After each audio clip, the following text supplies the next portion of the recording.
ប្រុសពីព្រឹកហ្នឹងគាត់ចូលមកមើលកង់3នៅ JB យើងមើលនោះមើល model EV7 ទៀតតែពេលទៅដល់ផ្ទះឲ្យម៉ាក់ក្មេកអ្នកផ្ទះអ្នកអីមើលទៅណែអ្នកផ្ទះមកស្រឡាញ់ EV8 ណែសំខាន់លឺម៉ាក់ក្មេកគាត់ថាចូលចិត្តពណ៌ហ្នឹងពណ៌ស្នេហាដំបូងខ្ញុំអត់សូវដឹងច្បាស់ស៊ីជម្រៅដែរទេតែលឺគាត់ថាអញ្ចឹងសំខាន់គាត់ចូលចិត្ត model ហ្នឹងខ្លាំងមកយកទាំងភ្លៀងហើយជិះទៅទាំងភ្លៀងទៀតខានយកទៅបានមួយផ្លែតហើយជិះទៅពេញកោះនរាយទៀតគាត់ថតវីដេអូផ្ញើនេះ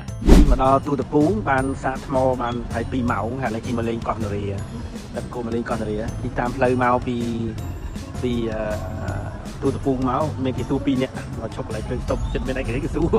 អានឹងអីគេឡាននេះក៏ម៉ូតូตัวอย่าง model EV8 របស់យើងនេះមានកម្លាំង motor រហូតដល់ 1000 វ៉ាតសាកថ្មមកពេញជិះបានចម្ងាយរហូតដល់ទៅ60គីឡូបងប្អូនអាចជិះបានតាមល្បឿន45គីឡូម៉ែត្រក្នុង1ម៉ោងហើយ model នេះទៀតសោតគឺរចនាឡើងតាមបែបទំនើបមានជាមួយនឹងអេក្រង់ LED ដ៏ធំទូលាយបំពាក់មកនៅជាមួយនឹងភ្លើងដ៏ភ្លឺច្បាស់អាចធ្វើការបញ្ជាឬការប្រើប្រាស់តេឡេក៏ដូចជាសោបានផងដែរបើនិយាយពីរូបរាងវិញគឺបែប CV Light មានជាមួយនឹងក្លុបនៅខាងក្រោមដ៏ធំទូលាយព្រមទាំងមានសមត្ថភាពនៃការសន្សំសំចៃដ៏ខ្ពស់ផងដែរចឹងរណាសម្រាប់បងប្អូនដែលកំពុងតែស្វែងរកមធ្យោបាយធ្វើដំណើរបងប្អូនអាចធ្វើការកលេចមកមើលជាប្រភេទកង់3អគ្គិសនីរបស់ JB យើងបានសម្រាប់ព័ត៌មានបន្ថែមបងប្អូនអាចធ្វើការតាក់ទងតាមលេខទូរស័ព្ទឬ Telegram ដែលយើងបង្ហាញនៅចុងវីដេអូឬក៏បងប្អូនអាចមកដល់ហាងផ្ទាល់តែម្ដងក៏បានដែលហាងរបស់យើងគឺស្ថិតនៅលើផ្លូវ271សកាត់ទឹកឡោ3ខណ្ឌទួលគោករាជធានីភ្នំពេញ